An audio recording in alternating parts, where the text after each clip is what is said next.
तो एपिसोड की शुरुआत युहाओ नाम के लड़के से होती है जो कि एक जगह पर कल्टीवेशन प्रैक्टिस कर रहा था। तभी अचानक से उसके बॉडी के अंदर से कोई लाइट बाहर आने लगती है जो कि सीधे गॉड रिल्म तक भी पहुंच गई थी, जहां पर हम देखते हैं कि थैंक्सन फ्लाई कर रहा था और वो इसे देखते ही कहने लगता है कि अब फिर से एक नए सितारे का जन्म हुआ है और इसीलिए वो समझ गया था कि स्पिरिट वर्ल्ड फिर से एक नए सिचुएशन को वेलकम करेगा। तभी इसी बीच हम देखते हैं कि जियो भी वहाँ पर आ जाती है और वो थैंक्सन को देख समझ गई थी कि वह किसी चीज के बारे में परेशान है और इसीलिए वो उससे पूछती है कि क्या यह फिर से सोल लैंड के बारे में है। तब इस पर थैंक्सन उससे कहता है कि गॉड रिल्म का एक दिन मॉर्टल वर्ल्ड के 1 साल के बराबर होता है और इसके बाद वो उसे बताता है कि वैसे तो मैं सोल लैंड में और समय के लिए रहना चाहता था, लेकिन गुड एंड डिविल गॉड के वजह से मुझे मजबूर होकर गॉड रिल्म में आना पड़ा ताकि मैं यहाँ के सिचुएशन को सही कर सकूं। लेकिन मैंने उम्मीद नहीं किया था कि गॉड रिल्म में जो 20 साल गुजरे हैं केवल उतने ही समय में स्पिरिट वर्ल्ड में हजारों साल गुजर जाएंगे। और इसके बाद वो कहता है कि थैंक्स सेक्ट अब तो पूरी तरह से बर्बाद हो गया है और इसी के साथ हमें पता चलता है कि आज से 4000 साल पहले जो बदलाव हुआ था उसके वजह से सोल लैंड न केवल एक्सपैंड हो गया बल्कि इसके वजह से वहाँ पर बहुत सारे बदलाव भी हुए। तभी थैंक्सन कहता है कि गॉड रिल्म में आने के बाद मैं मॉर्टल वर्ल्ड में रूल नहीं कर सकता और इसीलिए मैं केवल वहाँ पर होने वाले बदलाव को देख सकता हूँ। इसी के साथ हमें पता चलता है कि आज से 4000 साल पहले रियू वर्ल्ड सोल लैंड में क्रैश हो गया था, जिसके वजह से वहाँ पर एक बहुत ही बड़ी बैटल हुई। लेकिन भले ही थैंक्स सेक्ट के पास में बहुत सारे हिडन वेपन थे, लेकिन आखिरकार रियू एम्पायर ने उनको हरा दिया। अब इसी के साथ हमें पता चलता है कि सोल लैंड में पहले तो केवल 2 एम्पायर थे जिनका नाम टियानडू एम्पायर और जिंगलू एम्पायर था, लेकिन आज वो 4 एम्पायर में डिवाइड हो गया है। इसी के साथ हमें पता चलता है कि इतने सालों में वहाँ पर बहुत सारे बदलाव हुए और आखिरकार थैंक्स सेक्ट धीरे धीरे पूरी तरह से बर्बाद हो गया। लेकिन थैंक्सन कहता है कि मैं अपने थैंक्स सेक्ट को इस तरह से बर्बाद होते हुए नहीं देख सकता। तब इस पर जियो उससे कहती है कि तुम्हें इसके बारे में ज्यादा नहीं सोचना चाहिए। यह सुनकर थैंक्सन कहता है कि मैंने ही थैंक्स सेक्ट को क्रिएट किया था और इसीलिए मैं उसे इसी तरह से गायब नहीं होने दूंगा। इसके बाद वो उसे बताता है कि सोल लैंड में एक और नए सितारे का जन्म हुआ है और मुझे ऐसा लगता है कि वह थैंक्स सेक्ट से बहुत ज्यादा रिलेटेड है, लेकिन मैं उसके किस्मत के बारे में ज्यादा कुछ नहीं देख पाया क्योंकि वह बहुत ही ज्यादा मिस्टीरियस है। तभी इसी बीच हम देखते हैं कि इनकी डॉटर जियोची भी इसके बारे में सुनकर काफी खुश हो गई थी और कहने लगती है कि मैंने अपने पेरेंट्स को सोल लैंड के बारे में बहुत सारी बातें करते हुए सुना है। इसके बाद अगले सीन में हम एक बहुत बड़े मेंशन को देखते हैं जहां पर 2 सोल्जर पेट्रोलिंग करने के लिए निकले होते हैं। तभी हम देखते हैं कि युहाओ यहीं पर किसी बात से उदास होकर खड़ा होता है, लेकिन इन दोनों सोल्जर की नजर जैसे ही उसके ऊपर जाती है वे दौड़ते हुए तुरंत उसके पास में आ जाते हैं। लेकिन जैसे ही इसमें से एक सोल्जर की नजर इसके पास में पड़े डैगर के ऊपर जाती है वो उससे कहने लगता है कि तुम तो यंग मास्टर दाई हो ना। लेकिन इसके बारे में सुनते ही युहाओ गुस्सा हो जाता है और उनसे कहता है कि आज से मेरा सरनेम दाई नहीं बल्कि हुओ है। तभी दूसरा सोल्जर उससे कहता है कि क्या तुम इसके अंदर जाना चाहते हो। यह सुनकर युहाओ इनसे कहता है कि आज मैं इंसानों को खाने वाले इस मेंशन को छोड़कर यहाँ से जाना चाहता हूँ। लेकिन अब इसके बारे में सुनते ही दोनों सोल्जर इसके ऊपर काफी गुस्सा हो गए थे और उससे कहने लगते हैं कि क्या तुम्हें पता भी है कि यह मेंशन किसका है और क्या तुम नहीं जानते कि इसका स्टेटस कितना हाई है। तब इस पर युहाओ कहता है कि मैं इसके बारे में बहुत अच्छे से जानता हूँ और इसके बाद वो अपने आई टेक्निक का यूज करके तुरंत यहाँ से गायब हो जाता है। इसके बाद हम देखते हैं कि इसके वजह से वे दोनों सोल्जर काफी हैरान हो गए थे और इनमें से एक सोल्जर कहने लगता है कि उसके पास में तो व्हाइट टाइगर डैगर था जो कि असल में ड्यूक का बैज है और इसीलिए वो सोचने लगते हैं कि क्या सच में वो हमारे ड्यूक का बेटा है। वहीं दूसरी तरफ हम देखते हैं कि ड्यूक अपने एक बड़े से आर्मी के साथ में यहाँ पर वापस आ रहा था और उसे देख ऐसा लग रहा था कि वह किसी चीज के बारे में सोचकर काफी परेशान है। तभी अचानक से उसे ऐसा लगता है कि युहाओ उसके सामने है और इस बात से वो घबराते हुए जब अपने आँख को खोलता है तो उसके सामने कोई भी नहीं होता। लेकिन तभी हम देखते हैं कि युहाओ तो असल में वही पेड़ के पीछे छुपा हुआ था और वो किसी बात की वजह से अपने फादर के सामने नहीं आना चाहता था। इसके बाद हम फ्लैशबैक में देखते हैं कि युहाओ की मदर को कोई लेडी डांट रही होती है और वो उससे कहती है कि अब तुम यहाँ पर नहीं रह सकती और इसीलिए वो इनको यहाँ से बाहर भेज देती है। जिसके बाद हम देखते हैं कि युहाओ की मदर उसे अपने साथ में लेकर वहाँ से बाहर आ गई थी, लेकिन युहाओ अब इस बात की वजह से बहुत ही ज्यादा गुस्सा हो गया था। तभी अगले सीन में हम देखते हैं कि युहाओ के मदर की तबीयत खराब होती है और इसके वजह से वो अचानक से नीचे जमीन पर गिर जाती है। यह देखते ही युहाओ तुरंत अपने मदर के पास में आता है, जिसके बाद उसकी मदर उसे व्हाइट टाइगर डैगर देते हुए कहती है कि तुम मत रो क्योंकि तुम ड्यू के बेटे हो और इसीलिए मैं चाहती हूँ कि तुम इसे अपने साथ में लेकर यहाँ से चले जाओ और तुम्हें किसी भी तरह से सरवाइव करना होगा। लेकिन अब इसी के साथ हम देखते हैं कि युहाओ के मदर की मौत हो गई थी, जिस बात के वजह से युहाओ बहुत ही ज्यादा उदास हो गया था और इसीलिए इस बात के वजह से वो अपने फादर के ऊपर भी काफी गुस्सा होता है। इसके बाद वो अपने मदर को दफनाने के बाद उनसे कहता है कि इसलिए मैं एक स्पिरिट मास्टर जरूर बनूंगा। इसके बाद कहानी वापिस प्रेजेंट में आती है, जहाँ पर हम देखते हैं कि युहाओ अपने मेंशन को छोड़कर निकल गया था और वो पैदल ही कई दिनों से चलते हुए एक जंगल के पास में आ गया होता है। इसके बाद वो सोचने लगता है कि क्या मैं स्टार फाइटिंग फॉरेस्ट के पास में आ गया हूँ, क्योंकि वो जानता था कि वह जगह स्पिरिट बीस्ट की सबसे बड़ी कॉलोनी है। इसीलिए वो वहाँ पर किसी स्पिरिट बीस्ट को मारकर उसके सोल रिंग को एब्जॉर्ब करना चाहता है, ताकि उस तरीके से वो स्पिरिट मास्टर बन सके। अब इसी के बारे में सोचते हुए वो यहाँ से और भी आगे जाने लगा था, लेकिन अब उसके पास में पीने का पानी भी खत्म हो गया होता है। इसीलिए वो पानी के तलाश में एक नदी के पास में आता है, जहाँ पर इसके अंदर उसे बहुत सारी मछली दिखाई देती है और इसीलिए वो इनको खाकर अपना पेट भरने का डिसाइड कर लेता है। इसके बाद हम देखते हैं कि वो अपने व्हाइट टाइगर डैगर का यूज करके एक लकड़ी को काफी नुकीला कर देता है और अब इसके मदद से वो यहाँ पर मछली पकड़ने के लिए रेडी हो गया था, जिसके दौरान हम देखते हैं कि युहाओ काफी टैलेंटेड होता है और वो बहुत आसानी से बहुत सारे मछलियों को पकड़ लेता है। फिर अगले सीन में हम देखते हैं कि वो इनको पकाकर खाने लगा था, लेकिन तभी इसी वक्त यहाँ पर तेंगिया नाम की एक लड़की आ जाती है, जिसको पके हुए मछली में से काफी अच्छी स्मेल आ रही थी और इसीलिए वो उससे पूछती है कि क्या तुम मुझे इसे बेचना चाहोगे। तब इसके बारे में सुनकर युहाओ इसे ऐसे ही दे देता है, जिसके बाद हम देखते हैं कि तेंगिया इसे जैसे ही खाने वाली होती है, यहाँ पर उसके साथ वाला एक और लड़का आ जाता है जिसका नाम बेई था। वो तेंगिया से कहता है कि अभी तो इस लड़के ने भी खुद कुछ नहीं खाया, लेकिन क्या तुम ही इसे सबसे पहले खाना चाहती हो। जिसके बाद हम देखते हैं कि इसके बारे में सुनकर तेंगिया उसके ऊपर नाराज हो जाती है, लेकिन युहाओ तभी बेई को भी एक मछली खाने के लिए देता है, जिस पर बेई उससे कहता है लेकिन तुमने तो कुछ नहीं खाया। तब इस पर युहाओ उससे कहता है कि तुम इसके बारे में चिंता ना करो, क्योंकि मैं अपने लिए दूसरी मछली पका लूंगा। जिसके बाद हम देखते हैं कि बेई युहाओ से उसका नाम पूछता है। वहीं दूसरी तरफ हम देखते हैं कि तेंगिया को यह मछली काफी पसंद आई थी और इस बात के वजह से वह काफी खुश हो जाती है। अब इन दोनों के साथ में कुछ समय बिताने के बाद युहाओ यहाँ से जाने लगा था, इसलिए बेई उससे पूछता है कि आखिर तुम जा कहाँ पर रहे हो, क्योंकि आगे वाला जंगल काफी खतरनाक है। लेकिन हम देखते हैं कि युहाओ इनको केवल थैंक यू बोलकर यहाँ से निकल जाता है। वहीं दूसरी तरफ हम देखते हैं कि तेंगिया इस बात से परेशान होने लगी थी और बेई से पूछती है कि क्या वो स्टार फाइटिंग फॉरेस्ट में जा रहा है। तब इस पर बेई कहता है मुझे ऐसा लगता है कि उसके पास में स्पिरिट पावर है, इसलिए हो सकता है कि वो वहाँ पर सोल रिंग के लिए जा रहा हो। लेकिन तेंगिया को पता था कि युहाओ अभी काफी वीक है, जिसके वजह से उसका वहाँ पर जाना उसके लिए सेफ नहीं है। वहीं अगले सीन में हम देखते हैं कि युहाओ स्टार फाइटिंग फॉरेस्ट के एंट्रेंस पर आ गया था, जहाँ पर साफ साफ लिखा हुआ था कि इसके अंदर जाना सेफ नहीं है। लेकिन इसके बाद भी हम देखते हैं कि युहाओ को इसके बारे में कोई भी चिंता नहीं थी और वो इसी तरह से इसके अंदर जाने लगा था, जहाँ पर हम देखते हैं कि यह जगह सच में काफी सुंदर होती है और इसीलिए युहाओ को भी यहाँ पर काफी अच्छा लग रहा था। लेकिन तभी अचानक से उसे ऐसा लगता है कि कोई उसका पीछा कर रहा है, लेकिन जब वो पीछे मुड़ता है तो वहाँ पर उसे कोई भी नजर नहीं आता। पर तभी अचानक से एक जायंट बीस्ट उसके ऊपर हमला कर देता है और वो बड़े तेज स्पीड के साथ में इसके ऊपर अटैक कर रहा था।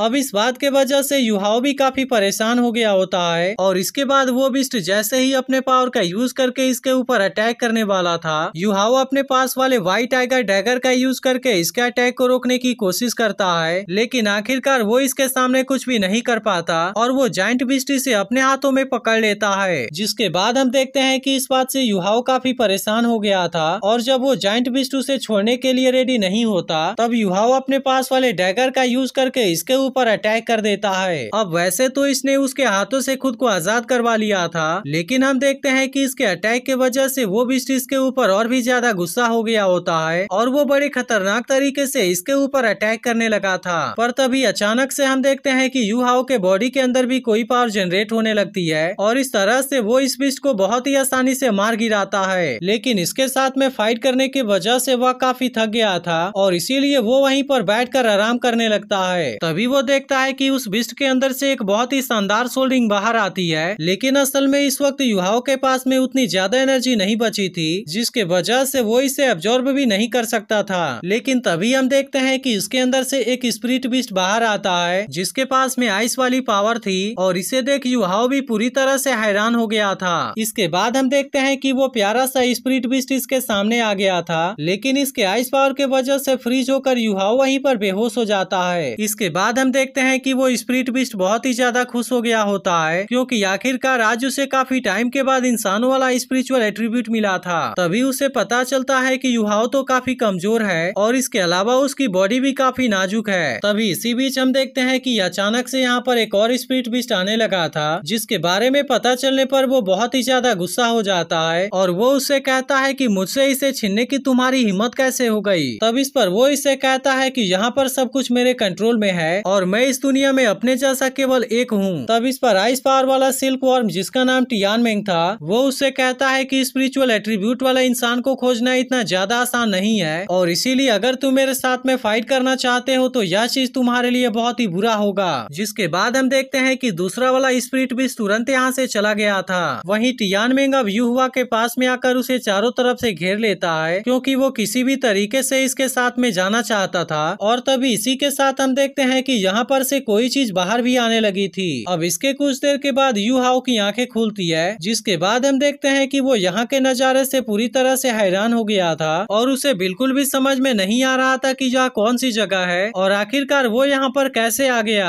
तभी टियानमेंग उससे कहता है कि यह तुम्हारा सोल सी है और आने वाले समय में यह मेरा घर भी होगा। लेकिन अब इस आवाज के बारे में सुनकर युहाओ पूरी तरह से हैरान हो गया था और उसे समझ में नहीं आ रहा था कि आखिर उससे बातें कौन कर रहा है। अब इस बात के वजह से उसे ऐसा लगने लगा था कि शायद वो किसी सपने में है। लेकिन तभी टियानमेंग उससे कहता है कि अगर यह कोई सपना भी होता तो क्या तुम इस बात से खुश नहीं होते। और इसके बाद वो उसे बताता है कि यह तुम्हारा सोल वर्ल्ड है। लेकिन युहाओ इसके बारे में कुछ भी नहीं जानता था, जिस पर टियानमेंग उससे कहता है कि तुम तो सच में बहुत ही बड़े स्टूपिड हो। और फिर वो उसे बताता है कि मैंने तुम्हारे मेमोरी को प्रिंट कर लिया है। इसी के साथ वो उसे बताने लगता है कि तुम्हारी आंखें, जिसे स्पिरिचुअल आई भी कहा जाता है, अगर तुम उसके पावर का यूज करना चाहते हो तब इसके लिए तुम्हें सोल पावर को चेंज करके स्पिरिचुअल पावर बनना होगा, जिसके बाद तुम इसे अपने स्पिरिचुअल आई से रिलीज कर पाओगे। इसी के साथ वो इसे बताता है कि तुम्हारे स्पिरिचुअल आई के पीछे ब्रेन में एक स्पेशल लोकेशन है। जिसके बाद हम देखते हैं कि टियानमेंग इसे अपने बारे में बताता है और वो इसे बताता है कि मैं पूरे सोल लैंड में 10 लाख साल पुराना इकलौता स्पिरिट बीस्ट हूँ और इसी के साथ साथ मैं पूरे हिस्ट्री में पहला विजडम सोल रिंग हूँ। इसके बाद हम देखते हैं कि टियानमेंग पूरी तरह से युहाओ के सामने आ गया था। तभी युहाओ से कहता है कि तुम तो 10 लाख साल पुराने स्पिरिट बीस्ट हो, लेकिन आखिरकार तुमने मुझे क्यों चूज किया, क्योंकि मैंने तो सुना था कि पहला सोल रिंग 400 साल से ज्यादा पुराना नहीं होना चाहिए। तब इस पर टियानमेंग उससे कहता है कि तुम्हें क्या लगता है कि मैं तुम्हें चूज करना चाहता हूँ, लेकिन अगर मैं ऐसा नहीं करूँगा तो मेरी लाइफ खत्म हो जाएगी। इसके बाद वो उससे कहता है कि मैं इसके प्रोसेस के बारे में बाद में तुम्हें बताऊंगा और वो सबसे पहले इसे अपने द्वारा यहाँ पर लगाए हुए 10 सील को दिखाता है और फिर उससे कहता है कि इसमें फर्स्ट सोल रिंग की पावर भी है, जिसे कि मैंने तुम्हें दिया है। तब इसके बारे में सुनकर युहाओ काफी एक्साइटेड हो जाता है और उससे पूछता है कि क्या मेरे पास में पहले से ही एक सोल रिंग है। तब इस पर टियानमेंग भी उससे कहता है कि हाँ, लेकिन क्योंकि पहली सोल रिंग 400 साल से ज्यादा पुरानी नहीं होनी चाहिए, इसीलिए तुम्हारे भी पहले सोल रिंग की असली पावर 400 साल की है। लेकिन जैसे जैसे तुम ब्रेक थ्रू करते जाओगे उसी के साथ साथ तुम्हारी फिजिकल पावर भी बढ़ती जाएगी और इसके अलावा तुम्हारे सोल रिंग की लाइफ स्पैन भी बढ़ती जाएगी। यह सुनकर युहाओ से पूछता है कि क्या सोल रिंग की पावर चेंज हो सकती है। तब इस पर टियानमेंग उससे कहता है कि मैंने तुम्हें जो फर्स्ट सोल रिंग दिया है वो न केवल तुम्हारे फिजिकल कंडीशन के साथ में इवॉल्व होगा, बल्कि वह तुम्हें 4 सोल टेक्निक भी दे सकता है। पर तभी टियानमेंग कहता है कि वैसे तो मेरे पास में कोई भी सोल बोन नहीं है, इसीलिए मुझे इसके साथ में एक गार्डियन सोल को भी ऐड करना पड़ा। तब इसके बारे में सुनकर युहाओ भी काफी एक्साइटेड हो गया था। जिसके बाद टियानमेंग उससे कहता है कि मैंने तुम्हें आइस एट्रीब्यूट वाला गार्डियन सोल दिया है, जो कि अभी पूरी तरह से फॉर्म नहीं हुआ और इसीलिए जैसे ही तुमने आइस एट्रीब्यूट वाले सोल रिंग को एब्जॉर्ब कर लिया था उसी के साथ तुम्हारे गार्डियन सोल ने भी अपना शेप ले लिया था। इसीलिए फ्यूचर में तुम्हें बहुत ही केयरफुल होकर सोल रिंग को चूज करना होगा। जिसके बाद युहाओ से पूछता है कि आखिर मेरे 4 सोल टेक्निक क्या है, लेकिन इस पर टियानमेंग कहता है कि इसके बारे में तो तुम्हें खुद ही पता लगाना होगा। लेकिन इसी के साथ वो उससे कहता है कि तुम इसके बारे में ज्यादा एक्साइटेड मत होना, क्योंकि वो केवल सपोर्ट टाइप के सोल टेक्निक हैं, जिसके वजह से उनके पास में उतनी ज्यादा अटैक पावर नहीं है। इसके बाद वो उससे कहता है कि इसके बारे में तुम किसी से मत कहना और तुम केवल इतना बताना कि तुम्हारे पास में 1 सोल टेक्निक है। इसके बाद वो उससे कहता है कि अभी तुम्हें पावरफुल बनने के लिए काफी दूर तक तक जाना होगा।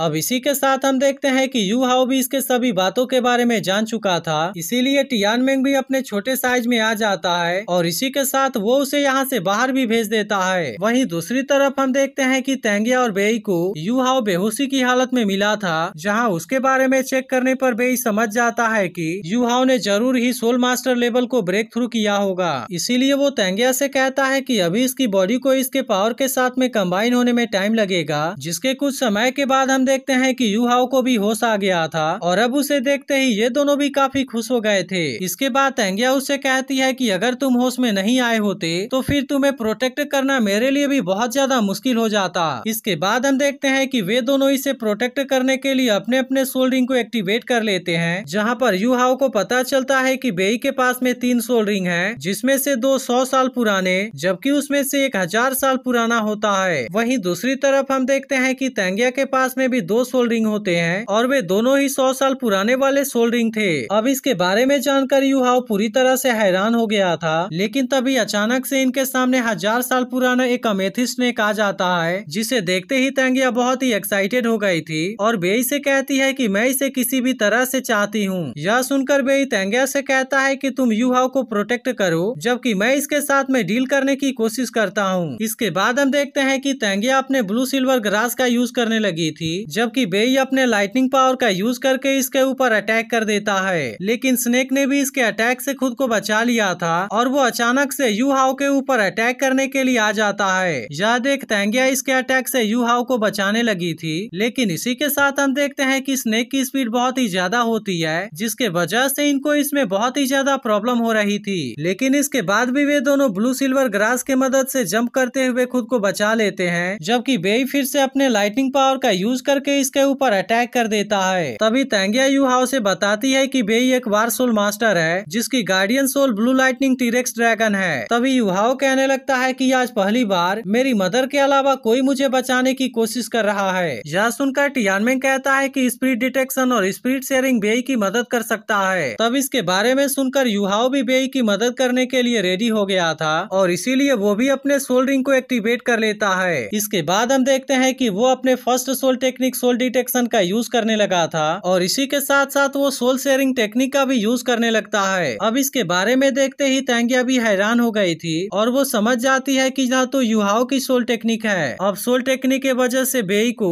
स्नेक का फास्ट मूवमेंट भी बहुत ही अच्छे तरीके से नजर आने लगा था, जिसके वजह से वो इसके अटैक को पहले से ही प्रेडिक्ट कर लेता है और इसीलिए अब वो अपने सबसे ताकतवर लाइटनिंग अटैक का यूज करने के लिए रेडी हो गया था। जिसके बाद हम देखते हैं कि उसका यह अटैक सच में बहुत ही ज्यादा पावरफुल होता है और इसीलिए स्नेक भी इसके सामने ज्यादा कुछ नहीं कर पाता और तेंगिया भी इसके साथ में मिलकर इसे बहुत आसानी से मार देती है। इसके बाद हम देखते हैं कि तेंगिया एक्साइटेड होते हुए इसके सोल रिंग को एब्जॉर्ब करने के लिए रेडी हो गई थी, लेकिन बेई को पता था कि इसमें यू हाओ के सोल टेक्निक ने बहुत ही ज्यादा मदद किया था, जिसके लिए वो उसे थैंक यू भी कहता है। इसी के साथ वो इसे बताता है कि तेंगिया अब लेवल 30 में पहुंचने वाली है, इसीलिए हम उसके लिए थर्ड सोल रिंग की तलाश में स्टार फाइटिंग फॉरेस्ट में आए हुए थे। लेकिन इस पर यू हाओ कहता है कि इसके लिए मुझे थैंक यू बोलने की जरूरत नहीं है, क्योंकि आखिरकार तुमने ही तो सबसे पहले मुझे बचाया था। लेकिन तभी वो बेई से पूछता है कि तेंगिया का गार्डियन सोल क्या है, जिस पर बेई उसे ब्लू सिल्वर ग्रास के बारे में बताता है। तब इसके बारे में सुनकर यू हाओ सोचने लगता है कि सी गॉड टैंक्सन के पास में भी ब्लू सिल्वर ग्रास वाला गार्डियन सोल था, क्योंकि यू हाओ जब छोटा था तब उसकी मदर ने उसे टैंक्सन के बारे में सब कुछ बताया था। इसीलिए वो भी जानता है कि टैंक्सन टैंक सेक्ट का पहला सेक्ट मास्टर है, जिसने की 7 श्रेक मॉन्स्टर्स को लीड किया था और वुहुन एम्पायर को पूरी तरह से बर्बाद कर दिया था, जिसके वजह से सोल लैंड के पैटर्न में बहुत सारे बदलाव हुए और आखिरकार जब उसने सोल लैंड मास्टर लेवल के बाउंड्री को ब्रेक थ्रू कर लिया तब उसके बाद से वो इमोर्टल बन गया था। जिसके बारे में सुनकर बेई कहता है कि तुमने बिल्कुल सही कहा और इसके बाद वो कहता है कि तेंगिया के पास में भी ब्लू सिल्वर ग्रास का बहुत ही अच्छा टैलेंट है, लेकिन फिर भी वो टैंक्सन के ब्लू सिल्वर एम्परर के सामने कुछ भी नहीं है। अब इस बात से यू हाओ को समझ में आ गया था कि तेंगिया ही टैंग सेक्ट की करंट सेक्ट मास्टर है, लेकिन इस फाइट में यू हाओ की भी बहुत सारी एनर्जी कंज्यूम हो गई थी, इसीलिए बेई अपने पावर का यूज करके उसे हील कर देता है। वहीं दूसरी तरफ हम देखते हैं कि तेंगिया ने भी अपने तीसरे सोल रिंग को सक्सेसफुली अब्सॉर्ब कर लिया था और अगली सुबह यू हाओ की जब आंख खुलती है तब तेंगिया उससे पूछती है कि क्या तुम मेरे टैंक सेक्ट को ज्वाइन करना चाहते हो। तब इसके बारे में सुनकर यू हाओ हैरान हो गया था और तेंगिया तेंगिया उसे बताती है कि तैंग सेक्टर पूरे सोल लैंड में नंबर 1 हुआ करता था और हमारे सेक्टर के सीक्रेट आर्ट तुम्हारे ट्रेनिंग के लिए बहुत ही सुटेबल है, जिसे कि सुवानटियान रिकॉर्ड के नाम से जाना जाता है। इसके बाद हम देखते हैं कि वो इसके कुछ सीक्रेट आर्ट के बारे में बताती भी है, जिसके बारे में सुनकर युहाओ तैंग सेक्टर को ज्वाइन करने के लिए रेडी हो गया था और कहता है कि मेरे पास में कोई भी फैमिली नहीं है और इसके अलावा मेरा टैलेंट भी तो बहुत ही खराब है और इसीलिए वो इनसे कहता है कि आज तो तुमने मेरी जान भी बचाई और इसके अलावा तुम मुझे अपने सेक्टर में शामिल भी करना चाहते हो, जिसके वजह से यह चीज मेरे लिए सबसे ज्यादा लकी है। और अब इस तरह से वो इनके साथ में ज्वाइन करने के लिए रेडी हो गया था। तब इसके बारे में सुनकर तेंगिया भी काफी खुश हो गई थी और कहती है कि हम एक साथ मिलकर तैंग सेक्टर के ग्लोरी को फिर से वापस जरूर लाएंगे। इसी के साथ वो युहाओ से कहती है कि यहाँ से बाहर जाने के बाद मैं तुम्हें एक बहुत ही बड़ा सरप्राइज देने वाली हूँ। इसके बाद हम देखते हैं कि तेंगिया बेई से मछली को पकड़ने के लिए कहती है, इसलिए बेई अपने लाइटनिंग पावर का यूज करके बहुत सारे मछलियों को पकड़ लेता है, जिसके बारे में देख युहाओ पूरी तरह से हैरान हो गया था। इसके बाद हम देखते हैं कि युहाओ इनको पकाता है और वे सब एक साथ में इसे एंजॉय करते हैं। लेकिन अगले दिन बेई युहाओ को तैंग सेक्टर के बहुत सारे सीक्रेट आर्ट के बारे में बताता है, जिसके बारे में जानकर युहाओ बहुत ही ज्यादा एक्साइटेड हो गया था। इसीलिए वो बेई से इनको सीखने की कोशिश भी करने लगा था, जहाँ पर हम देखते हैं कि शुरुआत में उसे काफी दिक्कत हो रही होती है, लेकिन इसके बाद भी बेई उसे लगातार सिखाने की कोशिश कर रहा था। इसी के साथ हम देखते हैं कि बेई भी इसमें इसकी मदद करने की पूरी कोशिश कर रहा था, क्योंकि उसे पता था कि युहाओ के मेरिडियंस बहुत ही ज्यादा नैरो हैं और इसके अलावा उसकी फिजिकल टैलेंट भी काफी खराब है। लेकिन इसके बाद भी हम देखते हैं कि बेई इसमें उसकी पूरी मदद कर रहा था और इस तरह से आज वो बहुत समय तक एक साथ में एंजॉय करते हैं। इसके बाद हम देखते हैं कि वो युहाओ को लेकर श्रेक एकेडमी के सामने आ गए थे, जहाँ तेंगिया उसे बताती है कि यह पूरे वर्ल्ड में नंबर 1 एकेडमी है, जो कि असल में इनके रियल मास्टर का बर्थ प्लेस भी है। अब इसके वजह से हम देखते हैं कि युहाओ भी काफी हैरान हो गया था, क्योंकि अब वो श्रेक एकेडमी में जाने वाला है और इसके बाद एपिसोड यहीं पर एंड हो जाता है। तो अगर आप इसके अगले एपिसोड के लिए एक्साइटेड हो तो कमेंट करके जरूर बताना और अगर एक्सप्लेनेशन अच्छी लगी हो तो वीडियो को लाइक भी जरूर कर देना।